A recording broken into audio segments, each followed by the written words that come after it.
नमस्कार दोस्तों, मैं हूं मनविंदर और मेरे चैनल पे आप सभी लोगों का बहुत स्वागत है।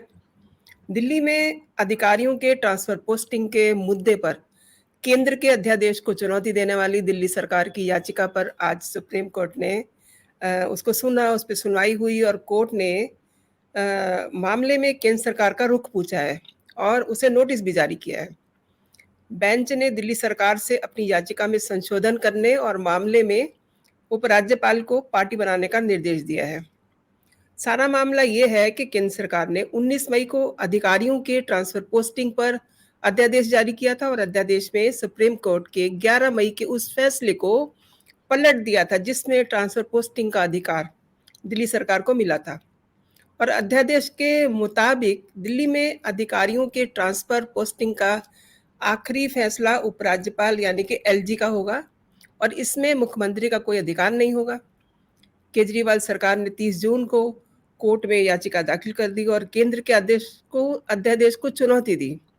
वहीं केंद्र के अध्यादेश के खिलाफ सारा देश जानता है कि केजरीवाल ने देश भर की विपक्षी पार्टियों के नेताओं से मिल करके समर्थन मांगा। JDU, RJD, TMC, Shiv Sena, NCP, BRS और सीपीआईएम तमाम लोगों से उन्होंने समर्थन मांगा और उसके बाद जब ये पार्टी इनकी होती है, पार्टी की बैठक होती है, उसके बाद सीधे केजरीवाल दिल्ली आते हैं और दिल्ली आकर के उन्होंने एक अपना बयान जारी कर दिया और उसमें उन्होंने कहा कि राहुल गांधी मुझे सपोर्ट नहीं दे रहे हैं तो मैं इस पार्टी में, इस विपक्ष के गठबंधन में मैं इसमें शामिल नहीं हूँगा। ये तो खैर एक उनका पॉलिटिकल स्टैंड था, लेकिन हम जानते हैं केसी गुप्ता जी से कि क्या है सारा मामला और एलजी को पार्टी बनाने का क्या मायने हैं।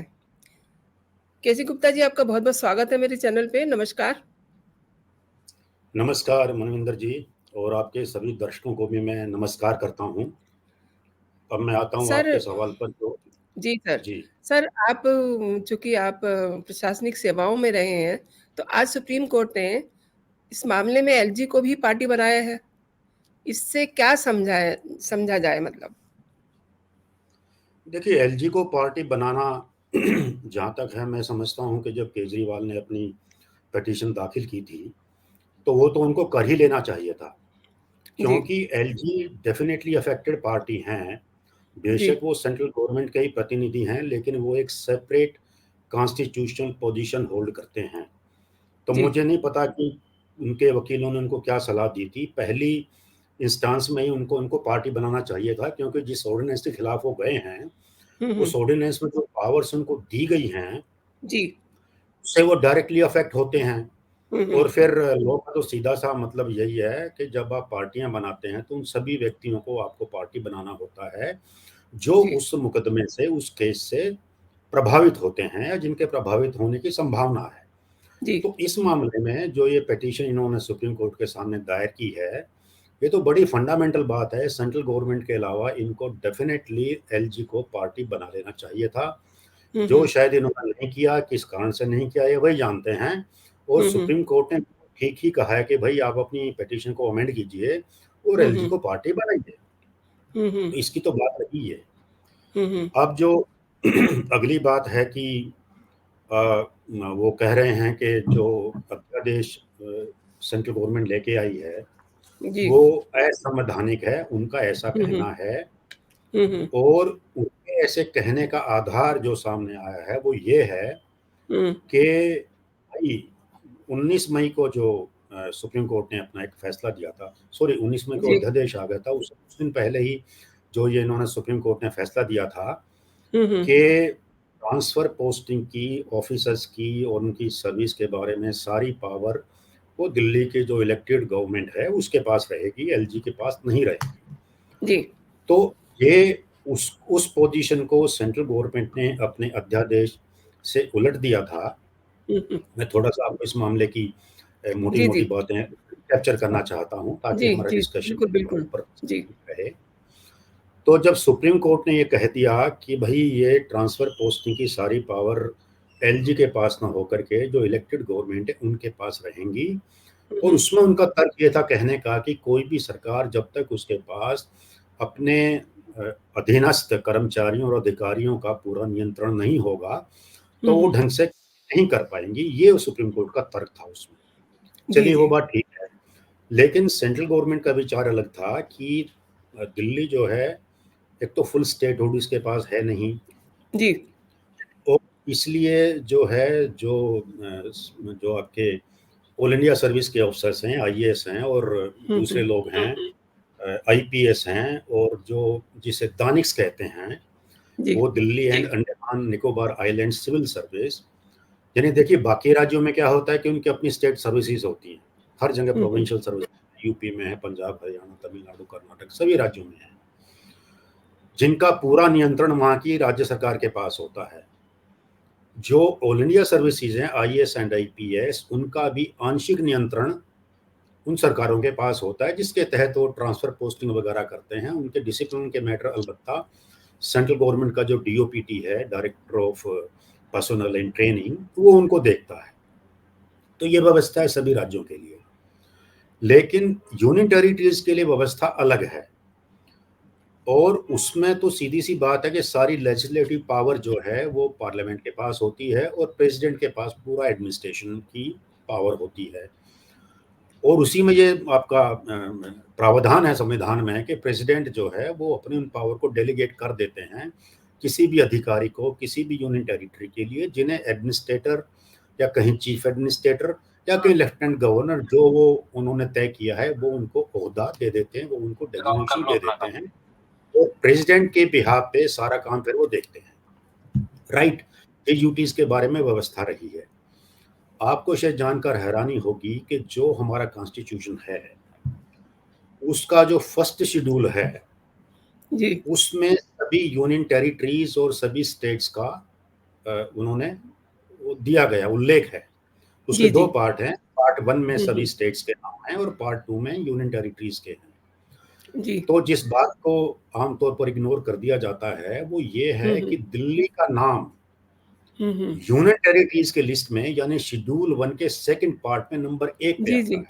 जी, जी। इसका अर्थ ये हुआ कि संवैधानिक दृष्टि से दिल्ली आज भी यूनियन टेरिटरी है। हुँ, हुँ। कॉन्स्टिट्यूशन स्टेटस जो दिल्ली का है वो केंद्र शासित प्रदेश का है, वो स्टेट लिस्ट में शामिल नहीं है। जी। अब उसके क्या माने हैं? दिल्ली फिर भी कहने को तो स्टेट है, तो दिल्ली को स्टेटहुड कहाँ से मिलता है? हुँ, ये हुँ। इन्होंने 69th एक अमेंडमेंट किया था, हुँ, हुँ। 2000 सॉरी 1991 में ये अमेंडमेंट आया था, जो 1 फरवरी 1992 से लागू हुआ था।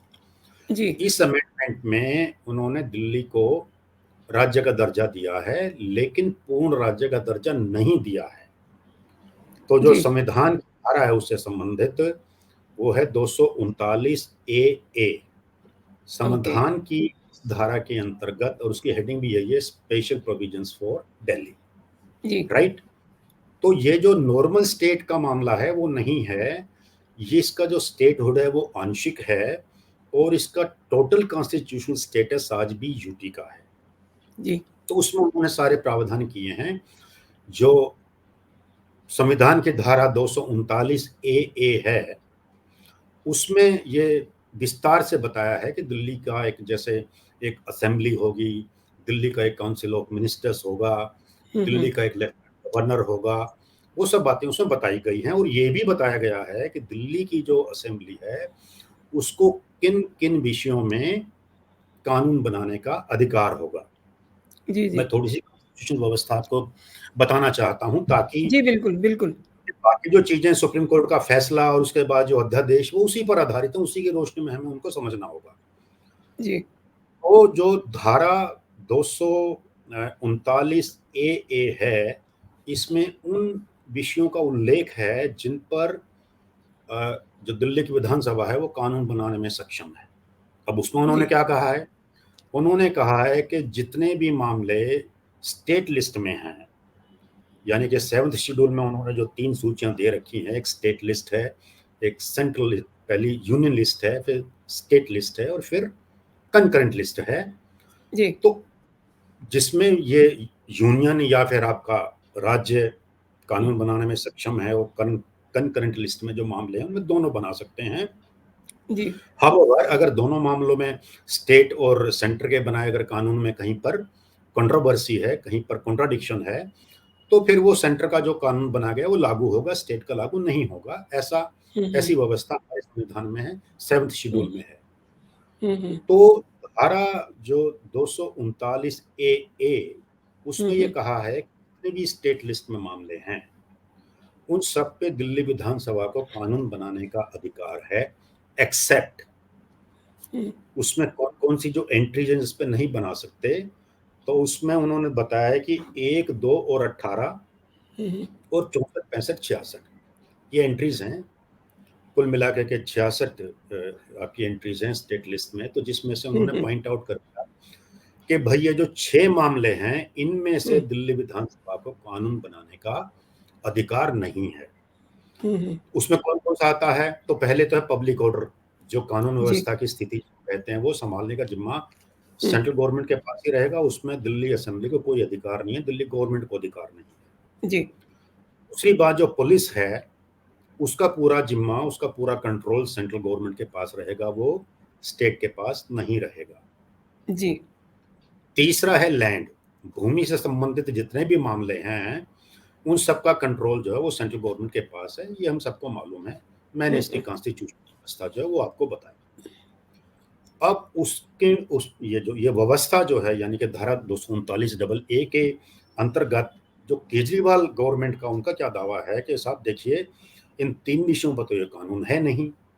हमने जो व्यवस्था की है ट्रांसफर पोस्टिंग का अधिकार हमें ऑटोमेटिकली मिल जाता है, क्योंकि इसमें तो एक्सक्लूड नहीं किया गया है। ये जो कानून था, जो 1991 का कानून था, उसमें तो उन्होंने एक्सक्लूड नहीं किया है।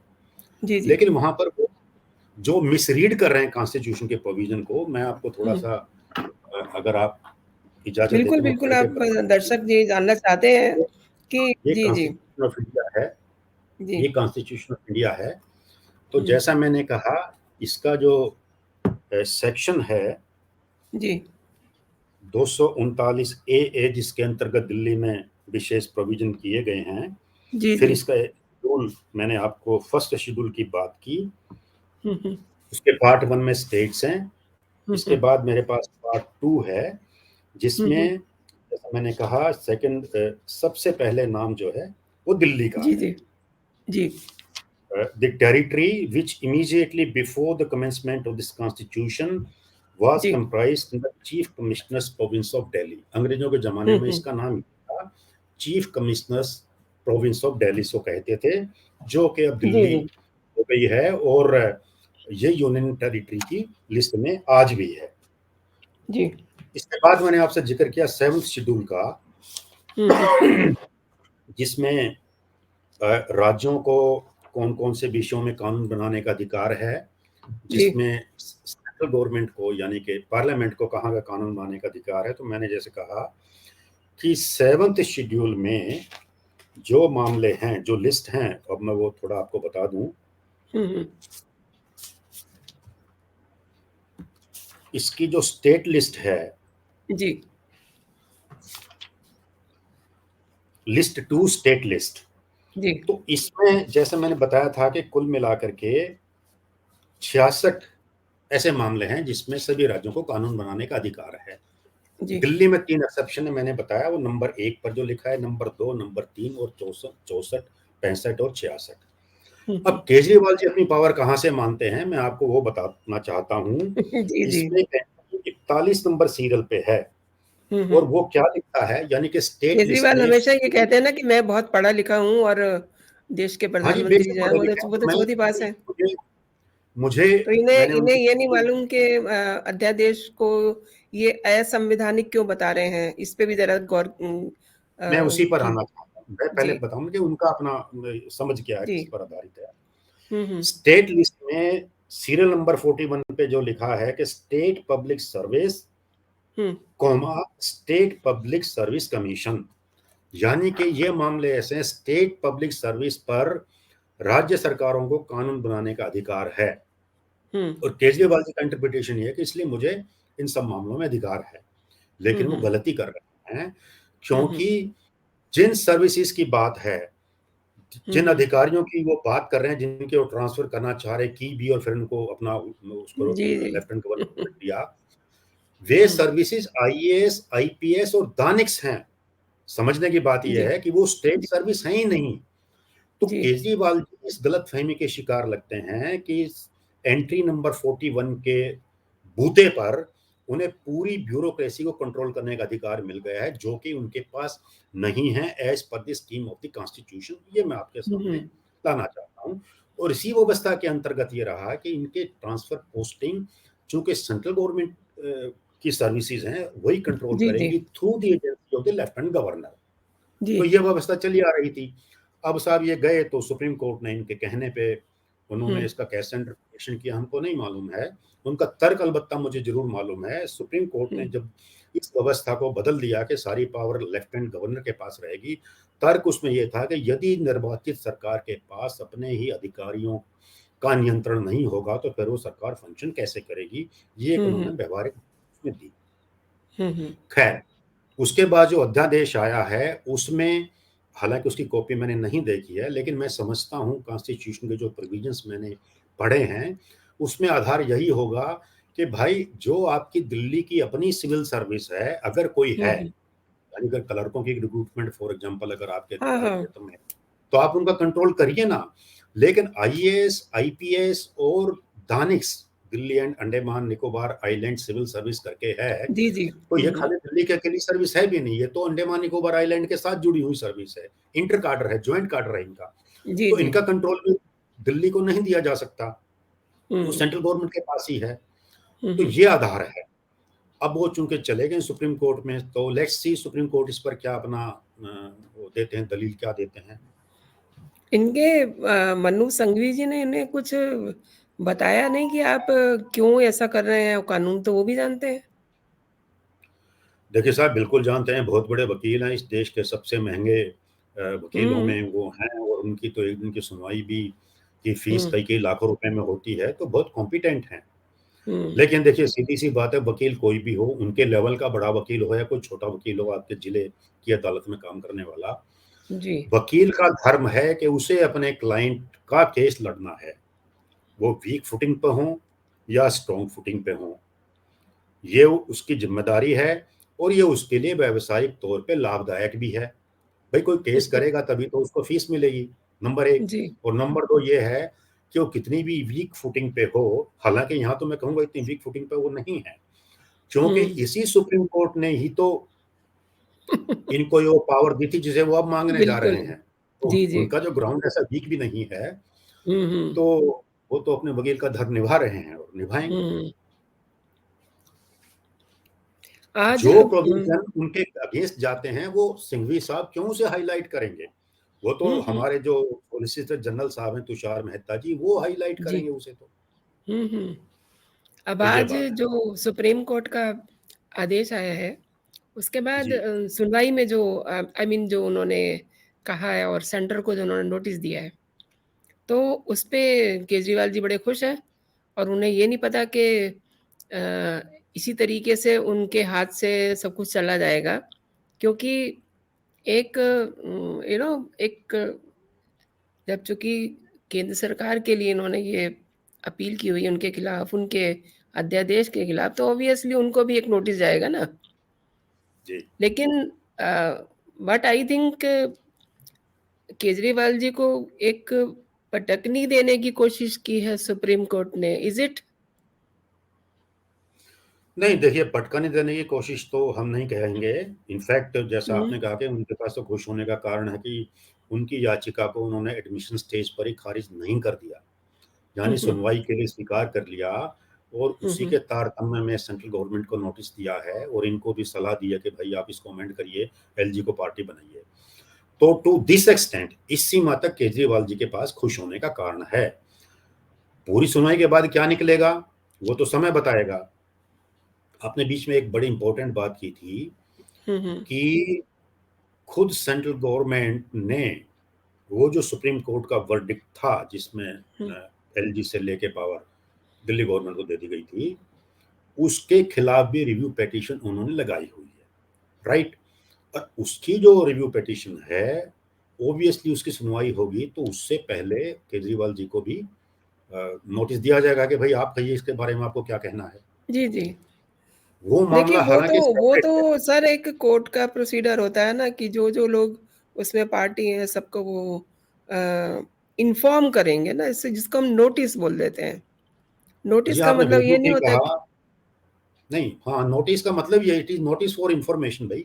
हाँ, उसमें देखिए दिस इज नोटिस में नोटिस दो फॉर दो चीजें जस्ट हैं। फॉर इन्फॉर्मेशन ना, नहीं, इंफॉर्मेशन है, साथ में उसको एक मौका भी दिया जाता है मौका दिया जाता है ऑब्वियसली, मतलब कि जो लोकतंत्र है कि तो सबको मौका हमारे दिया पास जाएगा ऐसी, हाँ, अपनी याचिका बात आई है। कहने का। हमारे पास ये याचिका आई है, इसमें याचिकाकर्ता ने ये चीजें मांगी हैं, ये रिलीफ हमसे मांगा है। हुँ, अगर इसमें आपको कोई आपत्ति है, आपको इस बारे में अपना पक्ष रखना है तो आप रखिए। हुँ, हुँ। वो केवल सूचना भर नहीं है, वो एक अवसर भी है। जी, जी। वो एक अवसर है अपोजिट पार्टी को कि वो जो कहना चाहें वो भी उसमें कह सकते हैं। जी, ये कोर्ट की सामान्य प्रक्रिया है, इसमें किसी को खुश या नाराज होने की बात नहीं है।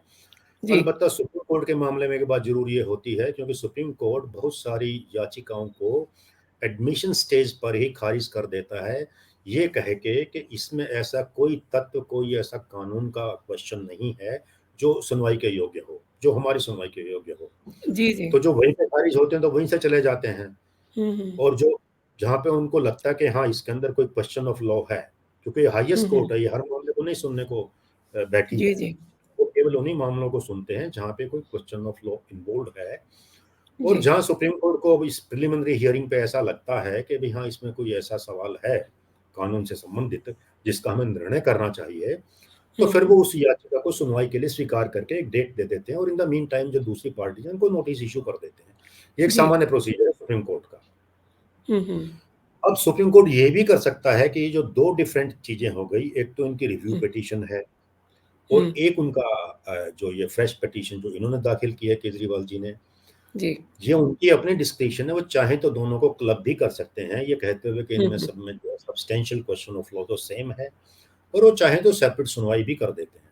लेकिन जी। प्रैक्टिस यही है सुप्रीम कोर्ट की कि जब एक ही मुद्दे पर एक से ज़्यादा याचिकाएँ होती हैं, तो वो उनको क्लब कर देते हैं, उनकी सुनवाई इकट्ठा करते हैं। तो ये हो सकता है ताकि वंस एंड फॉर ऑल उसका भी निपटारा हो जाए। तो ये स्थिति है अभी। जी। अच्छा, केजरीवाल सरकार ने सर्विस सेक्रेटरी का ट्रांसफ़र किया, एलजी ने हुँ, रोका, जी, ठीक है? इसके बाद एक और बड़ा डेवलपमेंट हुआ था, जो केजरीवाल साहब ने कुछ अपॉइंटमेंट की हुई थी जिन्हें एज़ ए क्या आप बोल सकते हैं, एक्सपर्टीज़ उनको जी, अपॉइंट किया हुआ था। जी, तो वो जब उनका इन्वेस्टिगेशन हुआ तो पता चला कि ये सब लोग तो आपके कार्यकर्ता हैं। उसको लेकर के बाद में उनको टर्मिनेट किया गया हुँ, हुँ। और देखिए, आज के दिन जो कानूनी स्थिति है, उसमें जी। सारी पावर एलजी के पास है। जी, जी। तो उनको लगता है कि कुछ अपॉइंटमेंट्स अगर गलत उन्होंने कर दी हैं, और गलत तो हुँ, इसलिए हुँ। भी साफ नज़र आएँगी कि आप उन्हें कंसल्टेंट बोल के या एडवाइज़र बोल के आप जी, अपॉइंट कर जी। रहे हैं और वो आपकी पार्टी के कार्यकर्ता हैं। जी। तो अब अगर जो मापदंड इस तरह की नियुक्तियों के तय किए गए हैं, उन्हें सेंट्रल गवर्नमेंट भी तय करती है, वो भी अपने एडवाइज़र्स लगाते हैं, कंसल्टेंट जी। लगाते हैं, दूसरी सरकारें भी लगाती हैं। हुँ, तो हुँ। यदि निर्धारित मापदंडों पर ये नियुक्तियाँ खरी नहीं उतरती हैं, हुँ। तो जो कॉम्पिटेंट अथॉरिटी है, सक्षम प्राधिकारी जो है, उनको पूरा अधिकार है कि वो उनकी सर्विसेज़ को टर्मिनेट कर दें। हुँ, हुँ। तो अगर एलजी साहब ने ऐसा कदम उठाया है, तो निश्चित रूप से उन्होंने अपनी जो पावर है, उसी के अंतर्गत उठाया है, वो वैलिड एक्शन है उनका। उस पर अब ये ये हाय तौबा अगर जी, हाँ, आप ठीक कह रहे हैं। ये गुरुवार की बात है। ये बहुत उनको फ़ोर्स कर रहे थे कि हमें बताया जाए कि आपने इन 400 लोगों को कैसे आपने टर्मिनेट किया है। तो उनको फिर जवाब देना पड़ा। उन्होंने बताया कि ये सब लोग तो हम आपका जो पर्सनल असिस्टेंट है, वो आपकी पार्टी का कन्वेंसिंग करता है और इस तरीके से उन्होंने अपॉइंटमेंट किए हुए थे। तमाम जो लोग थे उसमें अ, लाखों रुपए के पैकेज थे उनके, वो सब इनके आप पार्टी के कार्यकर्ता थे, जिनको एलजी साहब ने कार्यमुक्त किया है। और अब देखिए मतलब मैं आपसे ये जानना चाह रही हूँ कि केजरीवाल सरकार ने सर्विस सेक्रेटरी का जो ट्रांसफ़र किया, उसे एलजी ने हुँ, रोका। उसी सीक्वेंस में जी। हम ये भी देख सकते हैं। तो आप इसे किस नज़रिए से देखते हैं? देखिए सर्विसेज सेक्रेटरी के बारे में तो ये बात बड़ी साफ थी।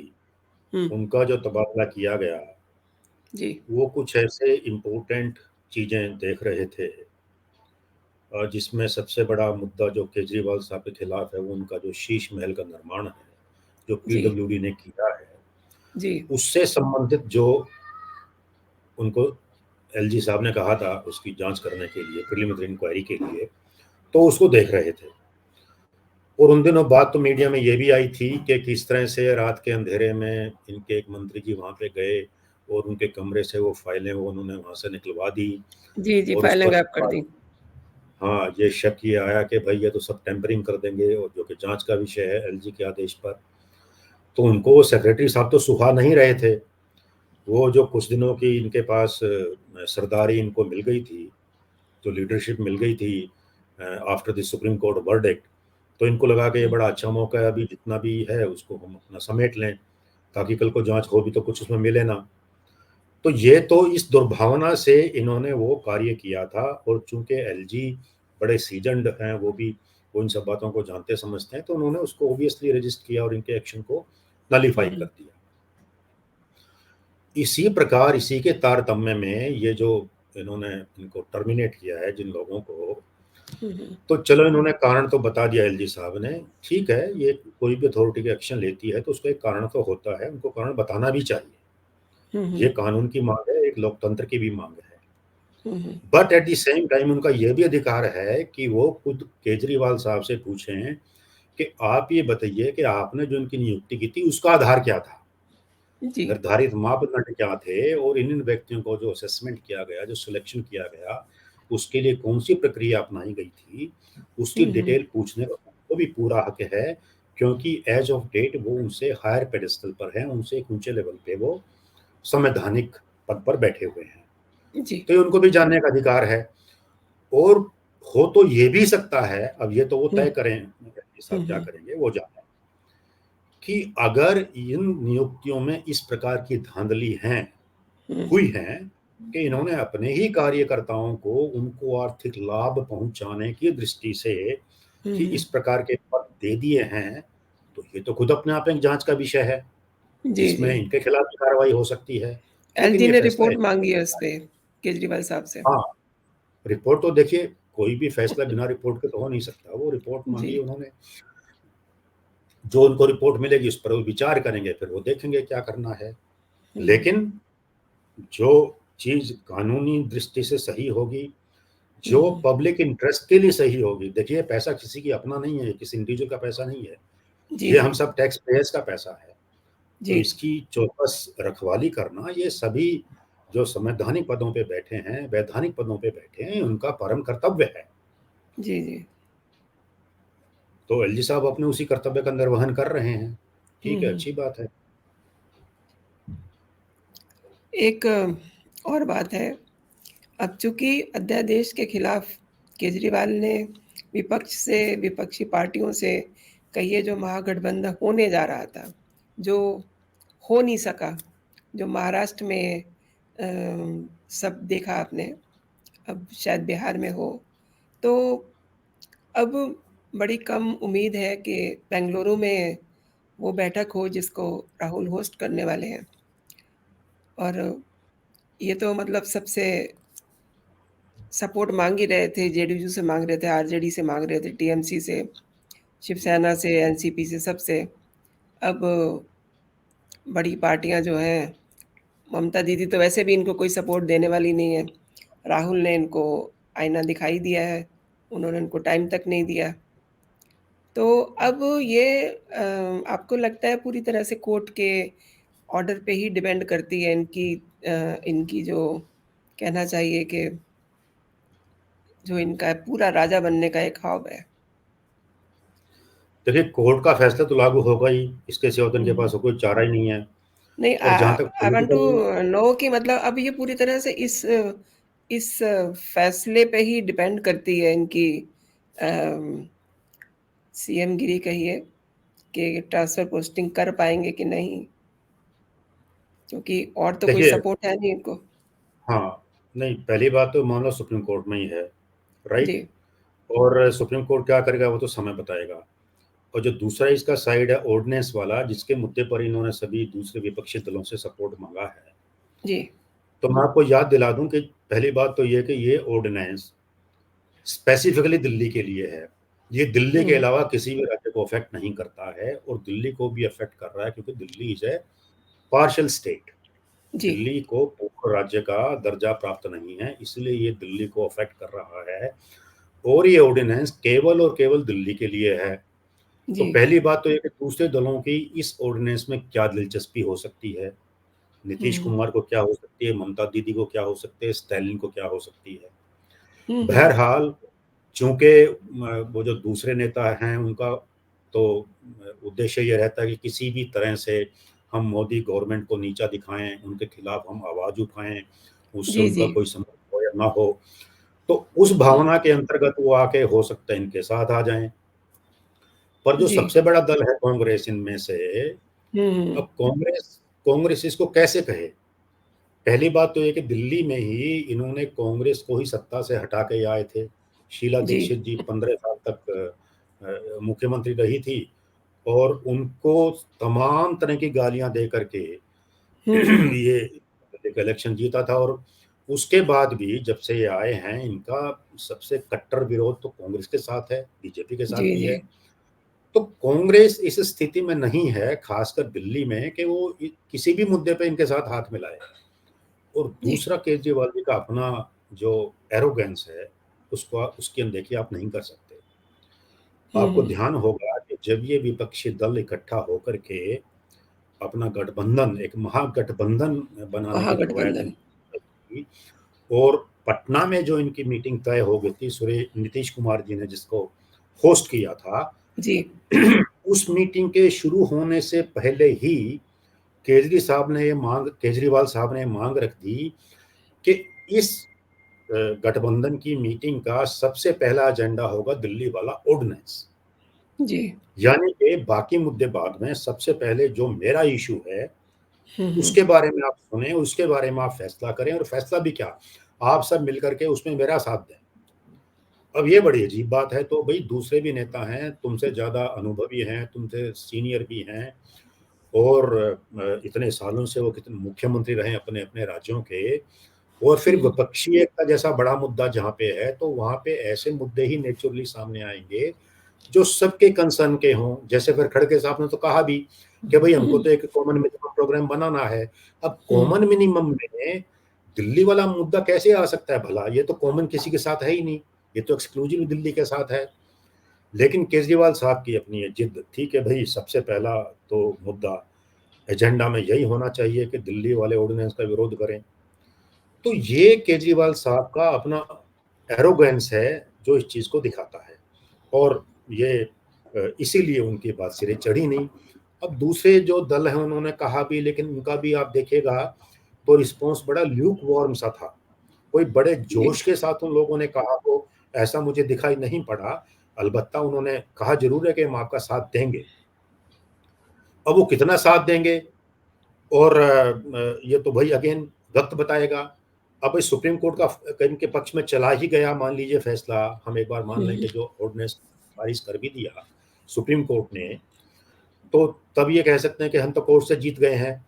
लेकिन उसके बाद भी सेंट्रल गवर्नमेंट का वो रास्ता बंद नहीं होता कि वो कोर्ट के उस निर्णय के खिलाफ भी एक ऑर्डिनेंस ले आए। हम्म। पहली बात। तो ये और ये दूसरी सुप्रीम बात, कोर्ट के आदेश के बाद ही तो ऑर्डिनेंस की बात आई है केंद्र की तरफ से। That's right. सुप्रीम मैं कोर्ट ये ने कह रहा हूँ कि अभी जो सुप्रीम कोर्ट ने ये है कहा कि था यदि ना। दोबारा ये परिस्थिति बहाल भी करें, तो ये हम्म। तो सेंट्रल गवर्नमेंट का कौन रोकता है वो एक और ऑर्डिनेंस ना लेकर आए। बिल्कुल। देखिए, वैसे तो माननीय सर्वोच्च न्यायालय है, लेकिन मेरी विनम्र राय ये है जो मैं आपको बताऊं, जी। उन्होंने जो अपना फैसला दिया उसमें जो तर्क, जैसा मैंने कहा कि व्यवहारिक तर्क लिया था कि भाई अगर सरकार के पास अपने अधिकारियों का कंट्रोल नहीं होगा तो फिर वो कैसे शासन को चला पाएंगे ठीक से, हम्म। वैलिड। लेकिन मैं अगर कानूनी आधार पे बात करूं, संविधान के आधार पे बात करूं, तो मैं कहूंगा भैया कहाँ लिखा है ये बता दो। मैंने थोड़ा विस्तार से इसीलिए बताया था कि एंट्री नंबर 41 स्टेट लिस्ट की जो है वो राज्य सरकारों को अधिकार देती है कि जो स्टेट के सर्विसेज हैं उनके बारे में वो कानून बनाए, वहां नियंत्रण करें। जबकि यहाँ तो मामला उनका है ही नहीं, यहाँ तो मामला आईएएस का है, आईपीएस का है और धानिक्स का है, और वो जी, सबके सब सेंट्रल सर्विस वो है ही नहीं, स्टेट दिल्ली की सर्विस तो है जी, ही नहीं। जी। तो मेरे हिसाब से तो ये है। और आप देखिए सुप्रीम कोर्ट ने एक बड़ा, अगर मामला लंबा नहीं होता है, डिस्कशन आप पास आपकी समय सीमा को पार नहीं हो आपको जी, लगता जी। है, तो मैं एक बताइए, बात और बताइए। इसमें कहना, वो ये है कि सुप्रीम कोर्ट का तर्क ये है, यानी उनके फैसलों को सेंट्रल गवर्नमेंट क्यों नहीं पलट सकती। हुँ, हुँ। और भी पहले मामले आए हैं और सुप्रीम कोर्ट का उसमें जो तर्क है वो ये है कि साहब चूंकि पार्लियामेंट के पास जुडिशियल पावर नहीं है, इसलिए हम जो जुडिशरी के सबसे बड़ी फोरम है, हम सुप्रीम है जुडिशरी हुँ, में, हुँ। तो हमारे किसी फैसले को कैसे पलट सकती हैं। मेरी विनम्र राय में बड़ी हास्यास्पद बात है ये। हालांकि my lord mighty chief justice ने हुँ, आदेश जारी किया है, हुँ, हुँ। ये रिड्यूस इसलिए है कि भाई उन्हीं के तर्क के आधार पे तो फिर पार्लियामेंट भी कल को ये कह सकती है कि श्रीमान जी मी लॉर्ड, चूंकि आपके पास भी कोई लेजिस्लेटिव पावर नहीं है, हुँ, हुँ। आप इलेक्टेड लोग नहीं हैं, आप एमपीज की फॉर्म नहीं है, तो उस हिसाब से तो फिर मेरे फैसलों को चेंज करने का आपको क्या अधिकार है। जी। यानी पार्लियामेंट कानून बनाए और माई लॉर्डशिप सुप्रीम कोर्ट के उसको पलट दें, उन्हीं के लॉजिक के आधार पे तो उनकी भी पावर नहीं बनती। अगर बिल्कुल पार्लियामेंट के सही पास कहा आपने। जुडिशल पावर है, तो यही केवल एक आधार है कि भाई हुँ, वो नहीं बदल सकते सुप्रीम कोर्ट के फैसलों को, तो ये बात तो उन पे भी लागू होती है फिर। By the same hmm, hmm. Token इसको उलट दीजिए कि उनके पास कौन सी लेजिस्लेटिव पावर है। तो एक तो ये बात है। और दूसरा ये कि संसद के पीछे देखिए इस देश के 140 करोड़ जो हैं, आई मीन पॉपुलेशन है, लगभग 1 अरब के मतदाता हैं, उनकी वो हुँ, चुनी हुई हुँ। संस्था है, देश की सर्वोच्च डेमोक्रेटिक वो बॉडी है, लोकतांत्रिक संस्था है। आप उसको फैसले को पलटने वाले अनइलेक्टेड कौन? अब हुँ, ये बड़ी हुँ। मजे की बात है। हुँ, हुँ। केजरीवाल का सारा तर्क ये है कि साहब हम इलेक्टेड हैं, हम चुन के आए हुँ, हैं। हुँ। तो हमारे फैसलों को पलटने की पावर एलजी को कैसे, जो कि अनइलेक्टेड है। एक तरफ तो वो ये बात कर रहे हैं हुँ, और हुँ। दूसरी ओर ये बात कि जो इलेक्टेड पार्लियामेंट है उसके फैसलों को पलटने की पावर जजेस को कैसे, जो खुद अनइलेक्टेड हैं। जी, जी। Can you see the contradiction in the stand taken by mister Kejriwal and जी, द जी। Supreme court. हुँ, कि भी हुँ। एक और को आप कह रहे हैं कि साहब अनइलेक्टेड से लेकर के पावर मुझे दीजिए, मेरा तो ग्रीवेंस सारा यही है कि मैं इलेक्ट होके आया, चीफ मिनिस्टर जी। हूं इलेक्टेड, और मेरी पावर छीन के आपने एक ऐसे आदमी को दे दी जो कि अनइलेक्टेड है। हुँ, हुँ। राइट। और दूसरी ओर आप सुप्रीम कोर्ट से यही कह रहे हैं एग्जैक्टली कि साहब 140 करोड़ लोगों की प्रतिनिधि संस्था ने जो पास किया, हुँ, या हुँ। जिसको अभी रेटिफाई आगे कर देंगे, तो अभी तो ऑर्डिनेंस है, फिर हो जाएगा संसद में, तो उसका हुँ, रेटिफिकेशन हुँ, वहां पे हुँ, हुँ। हो जाएगा। उसको हुँ, पलट हुँ। दें ये माई लॉर्डशिप सुप्रीम कोर्ट के जजेस जो कि अनइलेक्टेड हैं। तो उनके तर्क मुझे तो आई मीन कॉन्ट्राडिक्टरी लगते हैं, हास्यास्पद जी, लगते जी। हैं। बाकी भाई हुँ, माइटी सुप्रीम कोर्ट है, वो क्या फैसला करेंगे ये तो वो जी। जाने। बहुत-बहुत शुक्रिया गुप्ता जी आपका। आपने बहुत ही विस्तार से और बहुत बेहतरीन तरीके से अपने फैक्ट के साथ दर्शकों को बताया कि जो केजरीवाल साहब कह रहे हैं कि असंवैधानिक है अध्यादेश, उसको आपने बहुत अच्छा से क्लैरिफ़ाई किया। जी शुक्रिया, थैंक यू। नमस्कार। नमस्कार जी। और मैं आपके दर्शकों का भी धन्यवाद करना चाहूँगा, और मेरी गुजारिश भी है कि वो भी ज़रा जो संविधान के प्रावधान हैं उनसे अपने आप को वो आई मीन उनसे उनसे अपना परिचय कर लें, ताकि जी। इस तरह की बातें सामने आते हैं तो वो भी अपना एक विचार जो बनाएं, जो भी अपना स्टैंड लें, वो सॉलिड आधार पे हो। जी, तो जी। वो ऐसा करेंगे तो then we will be moving towards a more enlightened democracy. हमारा हुँ, जो हुँ। लोकतंत्र है वो ज़्यादा जागरूक और ज़्यादा प्रकाशमान होगा। नमस्कार। नमस्कार, धन्यवाद। जय हिंद, जय भारत। जय हिंद।